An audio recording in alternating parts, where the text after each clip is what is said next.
नमस्कार साथियों, भूगोल की इस कक्षा में आपका हार्दिक अभिनंदन। आज हम औद्योगिक अवस्थिति सिद्धांतों में वेबर के सिद्धांत का अध्ययन करेंगे। उद्योग किसी भी राष्ट्र के विकास का इंजन होते हैं। ये उद्योग किसी विशिष्ट स्थान पर संकेंद्रित होते हैं। इनमें केंद्रीयकरण की प्रवृत्ति पाई जाती है। किसी विशिष्ट क्षेत्रों में उद्योगों के आकर्षित होने और वहां पर विकसित होने की प्रवृत्ति का अध्ययन करना ही उद्योगों का स्थानीयकरण कहलाता है। विश्व के बहुत सारे विद्वान अर्थशास्त्रियों और भूगोलवेताओं के द्वारा उद्योगों के स्थानीयकरण के संबंध में अपने विचार प्रकट किए गए। इसी प्रकार का एक विचार दिया गया महान जर्मन अर्थशास्त्री और भूगोलवेता कार्ल डेविड अल्फ्रेड वेबर के द्वारा। उद्योगों के स्थानीयकरण के संबंध में सोनेनफील्ड, बुश और लोनहार्ट जैसे महान विद्वानों ने अपने विचार दिए। भूगोल में औद्योगिक अवस्थिति सिद्धांतों की अलग अलग विचारधाराएं विकसित हुई, जिनमें न्यूनतम लागत विचारधारा, बाजार क्षेत्र विचारधारा, परिवहन क्षेत्र विचारधारा, व्यवहारवादी एलन प्रेड की विचारधारा जैसी कुछ विचारधाराएं आई, जिसमें अल्फ्रेड वेबर न्यूनतम लागत अवस्थिति विचारधारा से संबंधित उन्होंने अपना सिद्धांत दिया। दूसरी जो विचारधारा मानी जाती है महत्वपूर्ण, बाजार क्षेत्र विचारधारा, जो लॉस और फ्रेटर जैसे विद्वानों ने अपने विचार दिए। साथियों, कार्ल डेविड अल्फ्रेड वेबर महान जर्मन विद्वान, जिनका जन्म 1868 ईस्वी में एरफ्रट पर्सिया में हुआ। 1907 से लेकर के 1933 ईस्वी तक ये जर्मनी के हेडलबर्ग विश्वविद्यालय में प्रोफेसर रहे। कार्ल डेविड अल्फ्रेड वेबर महान समाजशास्त्री मैक्स वेबर के छोटे भाई हैं। अल्फ्रेड वेबर ने आर्थिक भूगोल में अपना महत्वपूर्ण योगदान दिया तथा लोकेशनल एनालिसिस इन ज्योग्राफी के क्षेत्र में उन्होंने अध्ययन करके औद्योगिक अवस्थिति के सिद्धांतों का प्रतिपादन किया। इनका सिद्धांत न्यूनतम लागत अवस्थिति विचारधारा के अंतर्गत आता है। अल्फ्रेड वेबर ने कई रचनाएं लिखी, जिसमें सबसे पहले आता है उबेर डेन स्टेनडोर्फ डेर इंडस्ट्रियल, यानी जर्मन भाषा में लिखी गई उनकी पुस्तक है, जो 1909 में अल्फ्रेड वेबर ने लिखी। इस पुस्तक का नाम है उबेर डेन स्टेनडोर्फ डेर इंडस्ट्री। इसी पुस्तक का अंग्रेजी में अनुवाद किया गया 1929 ईस्वी में, जिसको theory of location of industries के नाम से इनका अंग्रेजी में अनुवाद हुआ 1929 ईस्वी। इसके बाद 1947 में इन्होंने यूरोपीय इतिहास को अलविदा, शून्यवाद की विजय नामक एक पुस्तक लिखी और 1955 ईस्वी में डाई सोशियोलॉजी में इन फुरिंग नामक पुस्तक का इन्होंने लेखन किया। अल्फ्रेड वेबर की जो विचारधारा है वो दो महत्वपूर्ण तथ्यों को मानती है। अल्फ्रेड वेबर के अनुसार किसी भी उद्योग के स्थापित होने में उस स्थान पर परिवहन की लागत और श्रम पर होने वाली लागत, ये दो तथ्य सबसे ज्यादा महत्वपूर्ण हैं। और इसके बाद इन्होंने एक समूहन को भी एक महत्वपूर्ण तथ्य माना है। तो इस प्रकार ये तीन जो महत्वपूर्ण कारक इन्होंने बताए, परिवहन लागत, श्रम लागत और समूहन की प्रवृत्ति। इन्होंने उद्योगों की अवस्थिति के संबंध में बताया कि उद्योगों की अवस्थिति कच्चा माल, परिवहन लागत जैसे कारकों से प्रभावित होती है। तो आइए हम इनके औद्योगिक अवस्थिति सिद्धांत, जिसे हम न्यूनतम लागत अवस्थिति विचारधारा के अंतर्गत जो आता है और जिसे न्यूनतम लागत सिद्धांत कहते हैं, वेबर के न्यूनतम लागत सिद्धांत का विस्तार पूर्वक अध्ययन करते हैं।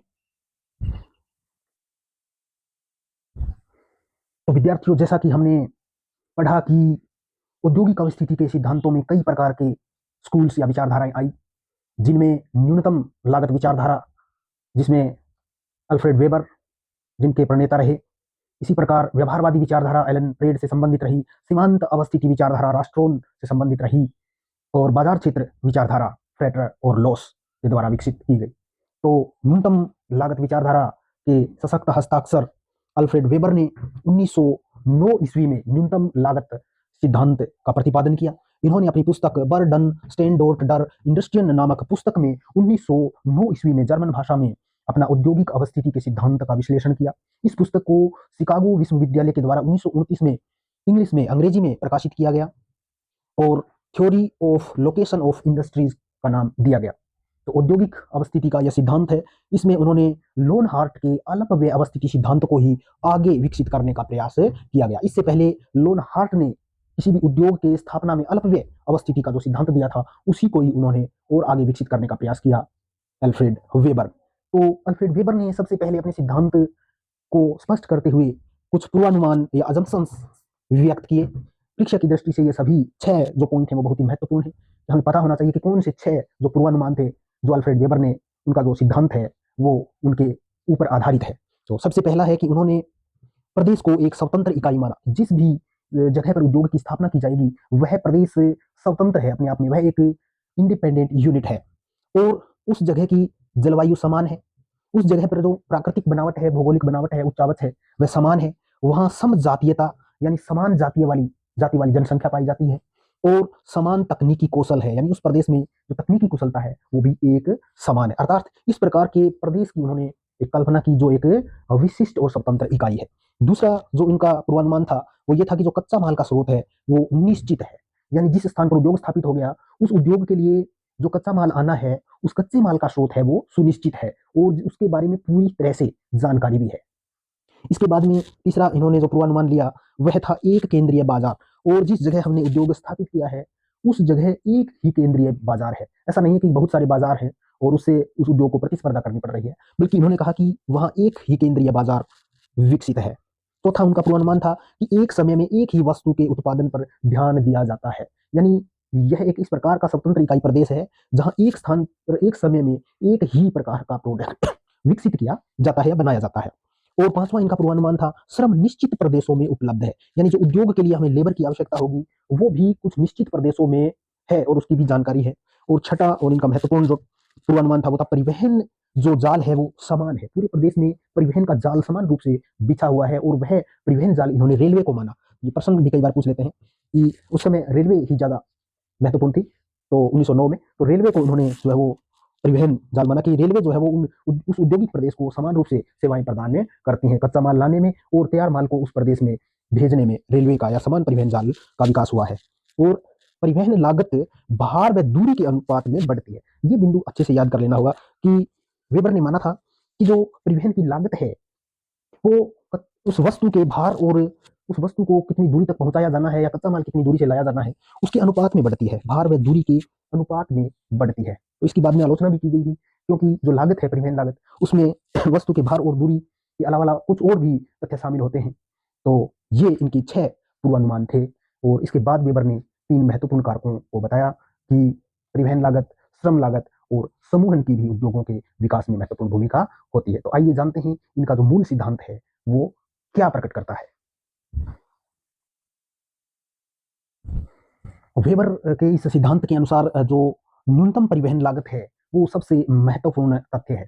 इसमें इन्होंने 3 महत्वपूर्ण तथ्यों पर विचार किया, जिनमें न्यूनतम परिवहन लागत, श्रम लागत और समूहन। तो इनका हम बारी बारी से अध्ययन करेंगे। सबसे पहले न्यूनतम परिवहन लागत की बात करते हैं। वेबर ने लागत को 2 तरीके से इन्होंने बताया, 2 प्रकार की लागतें इन्होंने बताई है, एक है आवक लागत और एक है विपणन लागत। इनका मानना था कि उद्योग जो है वो ऐसी जगह पर स्थापित होना चाहिए जहां कच्चे माल को लाने और तैयार माल को बाजार में वापस पहुंचाने की लागत न्यूनतम हो। यानी उद्योग को कहां स्थापित किया जाए, उद्योग को वहां स्थापित किया जाए वेबर के अनुसार कि जहां कच्चे माल को लाने और तैयार माल को बाजार तक पहुंचाने का व्यय न्यूनतम हो, अर्थात कच्चे माल के स्रोत उद्योग के नजदीक हो और बाजार भी उद्योग के नजदीक हो। तो इसके लिए उन्होंने 2 प्रकार की लागतों का वर्णन किया है, एक आवक लागत है और एक विपणन लागत है। आवक लागत जिसको हम असेंबली कॉस्ट कहते हैं, जिसमें कच्चा माल है उसकी लागत को और ईंधन जो खर्च होता है उसकी लागत को यहाँ पर शामिल किया गया है। जबकि विपणन लागत जिसको मार्केटिंग कॉस्ट कहते हैं, इसमें तैयार माल को बाजार तक पहुंचाने का जो खर्चा आता है वह आता है, उसको विपणन लागत में शामिल किया गया है। तो इस प्रकार उन्होंने उद्योग को ऐसे स्थान पर स्थापित करने पर जोर दिया जहां आवक लागत और विपणन लागत दोनों न्यूनतम हो, और उन्होंने कच्चे माल के लिए कुछ शब्दावलियों का भी प्रयोग किया। तो अध्ययन की सुविधा की दृष्टि से हमें उनका भी जान लेना चाहिए, जैसे कि स्थानीय पदार्थ। स्थानीय पदार्थ है जो उद्योगों के लिए स्थानीय रूप से उपलब्ध हो जाते हैं, और सर्वप्राप्य पदार्थ वो पदार्थ होते हैं जो हर जगह मिलते हैं, जैसे जल है, वायु है, मिट्टी है, ये सर्वप्राप्य पदार्थों में शामिल होते हैं। शुद्ध पदार्थ वो होते हैं जो उद्योगों में जब हम किसी प्रोडक्ट का निर्माण करते हैं तो जो कच्चा माल है उससे कम भार का ह्रास हो या उसका वजन कम से कम खत्म हो या कम हो। तो इसका मतलब है जैसे कपास और ऊन, ये शुद्ध भार को कम करने वाले पदार्थ हैं, यानी कि ये शुद्ध पदार्थ माने गए हैं जिनमें तैयार माल करते हैं जब कच्चे पदार्थ से तो फिर उसका वजन कम हो। जैसे हमने 100 किलो कपास लिया और उससे जब हमने वस्त्र बनाए तो उनका वजन भी 100 किलो ही हो, तो इसका मतलब है कि उससे कम वजन है वो वजन उसका कम हुआ है।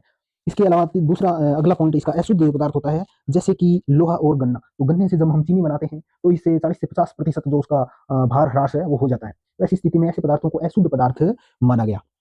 इसके साथ ही पदार्थ सूचकांक या निर्देशक आइसोडोपेन, तो ये इन्होंने माना कि स्थानीय जो पदार्थ होता है उनका वजन और तैयार जो माल है, निर्मित जो प्रोडक्ट हुआ है उसका जो भार है, उसका अनुपात है, वो कहलाता है आपका पदार्थ सूचकांक। तो वेबर ने कच्चे माल के लिए कुछ दशाएं भी व्यक्त की कि कच्चा माल जो है वो एक स्थान पर प्राप्त होगा या अलग अलग स्थानों पर। तो जैसा कि इस सिद्धांत के अनुसार हमने देखा कि कच्चे माल के स्रोत की स्थिति जो है वो उद्योग की अवस्थिति को बहुत अधिक प्रभावित करती है, और ऐसे कच्चे माल की प्राप्ति के स्थान की जो दशाएं हैं उनके बारे में वेबर ने अपने मत प्रकट किए हैं, जैसे एक बाजार और एक कच्चा पदार्थ, या एक बाजार और दो कच्चे पदार्थ। तो इसके संबंध में जब एक बाजार होगा और कच्चा माल है वो एक ही होगा, यानी कि किसी भी उद्योग में एक ही प्रोडक्ट तैयार किया जाता है जिसके लिए एक कच्चे पदार्थ की आवश्यकता होगी, और उस एक कच्चे पदार्थ को एक निश्चित बाजार में ही विक्रय किया जाएगा। इस स्थिति के आधार पर उन्होंने बताया है कि कच्चे माल की प्राप्ति का स्रोत अगर एक निश्चित है, एक बाजार है, एक ही कच्चा पदार्थ है और एक प्रोडक्ट तैयार किया जाता है, तो ऐसी उन्होंने 4 स्थितियां बताई हैं कि किस प्रकार से उद्योग की स्थापना कहाँ पर की जाएगी। तो सबसे पहली स्थिति आती है कि यदि वह जो पदार्थ है, कच्चा पदार्थ है, वह सर्वत्र सुलभ है, तो बाजार में स्थिति होगी उद्योग की। अर्थात ऐसा कच्चा पदार्थ जो हर जगह मिलता है, ऐसी स्थिति में उद्योग बाजार के समीप स्थापित किया जाएगा ताकि न्यूनतम लागत आए। इसी प्रकार दूसरी एक स्थिति होती है जिसमें यदि वह कच्चा पदार्थ भार क्षति वाला है, भार ह्रासी है, तो ऐसी स्थिति में उद्योग की स्थापना होगी कच्चे माल के स्रोत पर, क्योंकि अगर भार ह्रासी पदार्थ है और उसको उद्योग तक हम लेकर आते हैं तो उससे लागत ज़्यादा आती है और प्रोडक्ट जो है वो तैयार होता है उसकी मात्रा कम होती है। ऐसी स्थिति में जो लागत है वो बढ़ जाती है। इसलिए यदि कोई भी कच्चा माल जिसमें भार क्षति अधिक होती है, जैसे गन्ना है, गन्ने से हम चीनी बनाते हैं, तो ये भार क्षति वाला उद्योग है, तो ये उद्योग जो है वो उन्हीं स्थानों पर लगाया जाएगा जहाँ गन्ना का उत्पादन किया जाता है। चीनी की ज़्यादातर फैक्ट्रियाँ उन्हीं क्षेत्रों में लगाई जाती हैं जहाँ पर गन्ने का उत्पादन होता है, क्योंकि यह एक भार ह्रासी कच्चा पदार्थ है। इसी प्रकार जैसे लोहा अयस्क है, तो लोहा अयस्क से हम जब लोहा बनाते हैं तो बहुत सारा पदार्थ जो है वो व्यर्थ निकाल दिया जाता है, जब उसको शुद्ध किया जाता है पदार्थ को, तो वह भी एक भार ह्रासी पदार्थ है। ऐसे में लोह उद्योग भी उन्हीं स्थानों पर स्थापित किए जाते हैं जहां पर लोह अयस्क पाया जाता है। तो भार क्षति वाला जो पदार्थ होगा, ऐसी स्थिति में उद्योग को कच्चे माल के स्रोत के समीप ही स्थापित किया जाएगा। एक तीसरी स्थिति आती है कि यदि कच्चा जो पदार्थ है वो शुद्ध है, जैसे कपास की तरह शुद्ध है और जिसे भार क्षति नहीं होती बहुत अधिक, ऐसी स्थिति में उद्योग को बाजार के समीप भी स्थापित किया जा सकता है और कच्चे माल के स्रोत के समीप भी स्थापित किया जा सकता है। ये दोनों ही जगह उद्योगों की स्थापना करना लाभकारी रहेगा। और एक चौथी स्थिति है जिसमें कच्चा पदार्थ शुद्ध है और सर्वत्र उपलब्ध है, तो भी उद्योग को बाजार के समीप स्थापित किया जाएगा, क्योंकि वह सर्वत्र सुलभ है, तो ऐसे में वह बाजार के समीप भी सुलभ है। तो लागत को न्यूनतम करने के लिए उद्योग को बाजार के समीप ही स्थापित किया जाएगा। अब अगला जो पॉइंट आता है वो आता है एक बाजार और दो कच्चे पदार्थ। तो पहला हमारा जो पॉइंट था कि एक ही बाजार है और एक ही कच्चा पदार्थ है और वह उससे तैयार प्रोडक्ट उस एक ही बाजार में बेचा जाता है। अब स्थिति दूसरी है कि मान लीजिए कि एक बाजार लेकिन कच्चा पदार्थ है वो दो अलग अलग स्थानों पर मिलता है, तब उद्योग कहाँ पर स्थापित किया जाएगा। तो इसकी भी 4 स्थितियां हैं। पहली तो ये है कि यदि दो प्रकार के कच्चे पदार्थ हैं और दोनों सर्वत्र मिलते हैं, हर जगह मिलते हैं, तो इसको बाजार के समीप स्थापित किया जाएगा। ऐसे क्वेश्चन भी आ जाते हैं कई बार कि वेबर के सिद्धांत के अनुसार यदि दो कच्चे पदार्थ हैं और दोनों सर्वत्र व्याप्त हैं तो उद्योग की स्थापना कहाँ होगी, ये होगी बाजार के समीप। इसी प्रकार एक सर्वत्र और दूसरा बाजार के समीप मिलता है। मान लीजिए दो पदार्थ हैं जिसमें एक तो बाजार के समीप मिलता है और एक हर जगह मिलता है, इसका मतलब हर जगह मिलता है वो बाजार के समीप नहीं मिलता है। तो ऐसे में इस स्थिति में भी जो उद्योग की स्थापना है वो बाजार के समीप की जाएगी। तीसरी एक स्थिति है कि दो पदार्थ हैं और शुद्ध पदार्थ हैं जो कि निश्चित स्थानों पर मिलते हैं। दो पदार्थ हैं और दोनों ही पदार्थ शुद्ध हैं। शुद्ध हैं तो इसका मतलब है कि उसमें भार क्षति नहीं होगी, तो फिर उद्योग आप बाजार के समीप स्थापित कर सकते हैं। जैसा कि कपास से हम सूती वस्त्र बनाने के उद्योग स्थापित करते हैं। तो इस प्रकार दो पदार्थ शुद्ध हैं तो हम जो निश्चित स्थान है उसका औद्योगिक स्थापना का वो है बाजार, हम बाजार के समीप उद्योग की स्थापना करेंगे। अब स्थिति जो चौथी है वो है कि भार क्षति वाले दो पदार्थ हैं और दोनों ही भार क्षति वाले हैं, भार ह्रासी हैं और दो अलग अलग निश्चित स्थानों पर मिलते हैं, तब उद्योग की स्थिति कहां पर होगी। यही सबसे विचारणीय बिंदु रहा है वेबर के सिद्धांत का कि दो पदार्थ दो निश्चित स्थानों पर मिलते हैं और दोनों ही भार क्षति वाले हैं, तब उद्योग की स्थापना समस्या युक्त होगी। तब बाजार की जो उद्योग की स्थापना समस्या युक्त होगी और इस समस्या को ही वेबर की समस्या के नाम से भी जाना जाता है। वेबर ने इस समस्या का समाधान अपने स्थानीय त्रिभुज जो सिद्धांत है, स्थानीयकरण त्रिभुज सिद्धांत, उससे हल करने का प्रयास किया है। तो ये जो पहेली है वेबर के लिए, उस पहेली को उन्होंने समझाने के लिए कहा कि मान लीजिए ये कच्चे माल का पहला एक स्थान है रॉ मटेरियल 1 और भार क्षति वाला है, दूसरा ये स्थान है रॉ मटेरियल 2, ये भी भार राशि है, और ये यहाँ पर है मार्केट यानी बाजार। तो उद्योग को यहाँ स्थापित करें या फिर कि बाजार के समीप, यानी कि पहले कच्चे माल वाले स्थान पर जो भार राशि है, दूसरे कच्चे माल वाले स्थान पर वो भी भार राशि है, या फिर बाजार के निकट। अगर बाजार के निकट करेंगे तो दोनों ही पदार्थ भार क्षति वाले हैं और बहुत ज्यादा लागत आएगी, ऐसे में उद्योग सफल नहीं हो पाएगा। अगर एक स्थान पर इसको हम लगाते हैं, किसी भी एक स्थान पर मान लीजिए रॉ मटेरियल 1 पर लगाते हैं, तो 2 वाले जो रॉ मटेरियल का स्थान है वहां से हमको कच्चा माल लेकर आना पड़ेगा, फिर वहां से जो माल तैयार होगा निर्मित माल उसको फिर बाजार तक लेकर जाना पड़ेगा। इससे भी लागत जो है वो बढ़ जाएगी और उद्योग को मुनाफा नहीं होगा, उद्योग के सफल होने की संभावना कम हो जाएगी। ऐसी स्थिति में वेबर ने बताया कि जो उद्योग की स्थापना है वो इसके मध्य में की जा सकती है। यह इन्होंने बताया कि 2 भार राशि वाले जो पदार्थ हैं, जिसमें एक पदार्थ ज्यादा अधिक भार ह्रास करने वाला होगा, उस पदार्थ के जो अधिक भार राशि है उस कच्चे माल वाले स्रोत के समीप भी उद्योग की स्थापना की जा सकती है। तो दोस्तों इस प्रकार से वेबर ने कच्चे माल के प्राप्ति के स्रोत के आधार पर उद्योगों की स्थापना के बारे में बताया। तो विद्यार्थियों, वेबर के न्यूनतम लागत सिद्धांत का दूसरा महत्वपूर्ण फैक्ट था श्रम लागत।